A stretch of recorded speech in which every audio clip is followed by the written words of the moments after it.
Hello बच्चों, चलिए प्रश्न को पढ़ते हैं और समझते हैं। लिमिट एन का मान शून्य की ओर अग्रसर है। 1 - 1/2 का वर्ग, दूसरे कोष्टक में है 1 - 1/3 का वर्ग, और इसी प्रकार 1 - 1/n का वर्ग। और उसके हर में भी संख्या दी गई है 1 - 1/2, 1 - 1/3, और इसी प्रकार 1 - 1/n। और हमें इसका मान बताना है। इसके लिए हमें विकल्प ए, विकल्प बी, विकल्प सी और विकल्प डी, चार विकल्प दिए गए हैं, जिनमें से सही विकल्प का चुनाव हमें करना है। प्रश्न को हल करने से पहले हम प्रश्न के लिए मुख्य अवधारणा लिखेंगे, जिसकी सहायता से हम इस प्रश्न को हल करेंगे। तो मुख्य अवधारणा में हम बीजगणित का एक सूत्र लिखेंगे और उसी की सहायता से इसको आसानी से हल कर लेंगे। देखिए, सूत्र बिल्कुल छोटा सा है। सूत्र है कि हम जानते हैं ए का वर्ग माइनस बी का वर्ग बराबर होता है ए प्लस बी और ए माइनस बी। तो इस सूत्र की सहायता से इसको आसानी से हल किया जा सकता है बच्चों। देखिए, मैं इसको लिख लेता हूँ अब, जो प्रश्न मुझे दिया गया है। हमारे पास जो प्रश्न है वो है लिमिट एन का मान शून्य की ओर अग्रसर। उसके बाद है यहाँ पर 1 - 1/2 का वर्ग। उसके बाद है 1 - 1/3 का वर्ग। ठीक है, ये 2 का वर्ग एक बार और लिखेंगे हम यहाँ पर, थोड़ा सा बड़ा लिख लेते हैं इसको। 1 और कितना है, 2 का वर्ग है। 1 - 1/3 का वर्ग, और इसी प्रकार है 1 - 1 और n का वर्ग है। ये तो अंश है इसका। अब इसके हर में देखिए क्या लिखा है। इसके हर में लिखा है 1 - 1/2। उसके बाद 1 - 1/3, और इसी प्रकार देखें तो 1 - 1/n लिखा है बराबर।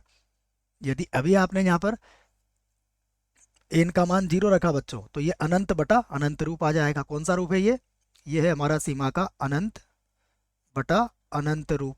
तो अभी तो हम इसको हल नहीं कर सकते, हमें इसको आगे हल करना पड़ेगा। तो अब हम क्या करेंगे, इससे संबंधित मान रख देता हूँ। देखो, जो मैंने सूत्र आपको लिखवाया है उस सूत्र को पहले रखता हूँ मैं। तो यहाँ पर क्या होगा, एक बार तो माइनस में और एक बार हम इसको प्लस में लिखेंगे। तो मैं बराबर का चिन्ह यहाँ से लगा देता हूँ बच्चों। थोड़ा सा सवाल बड़ा है तो हम बराबर का चिन्ह भी यहाँ से लगा लेते हैं। इसी के बराबर लिख रहा हूँ मैं। तो फिर से लिखूंगा लिमिट। देखिए, एन का मान शून्य की ओर अग्रसर है। अब हम इसे क्या लिख सकते हैं, इसे लिख सकते हैं 1 - 1/2, और फिर प्लस में आ जाएगा 1 + 1/2। इसी प्रकार ये हो जाएगा 1 - 1/3, और फिर आ जाएगा 1 + 1/3 लिख सकते हैं। और इसी प्रकार ये सब गुणा में है, ये हो जाएगा 1 - 1/n, और यहाँ पर हो जाएगा 1 + 1/n। ये तो मैंने अंश को लिखा है। अब हर में अगर आप देखेंगे ध्यान से, हर में लिखा हुआ है 1 - 1/2। उसके बाद है 1 - 1/3, और इसी प्रकार अगर ध्यान से देखें तो इसमें है 1 - 1/n।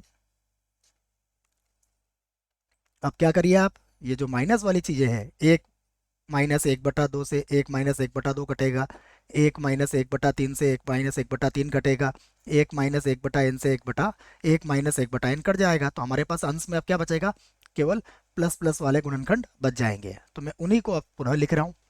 तो यहाँ से लिखता हूँ मैं बराबर। अब है मेरे पास लिमिट, जिसमें एन का मान शून्य की ओर अग्रसर है। अब क्या मिलेगा मुझे मिलेगा 1 + 1/2। 1 + 1/2 मिलेगा। उसके बाद मिलेगा 1 + 1/3।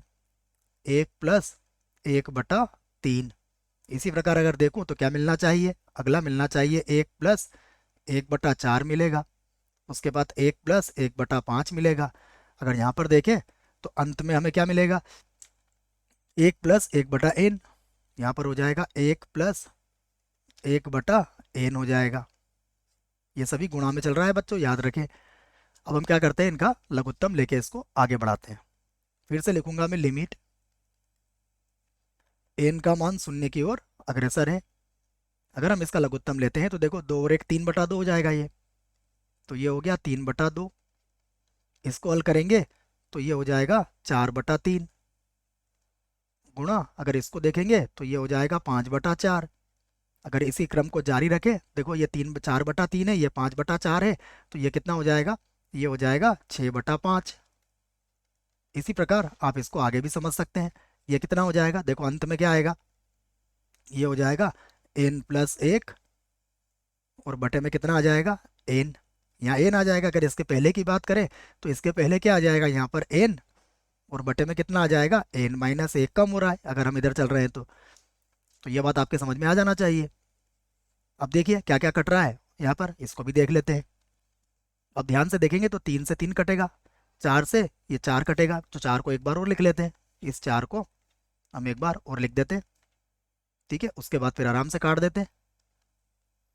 तो ये 4 से 4 कट जाएगा, 5 से 5 कटेगा, 6 से 6 भी कटेगा, n से n भी कटेगा, n-1 से भी कुछ कटेगा। तो केवल हमारे पास क्या बचेगा, यहाँ पर लिख लेते हैं।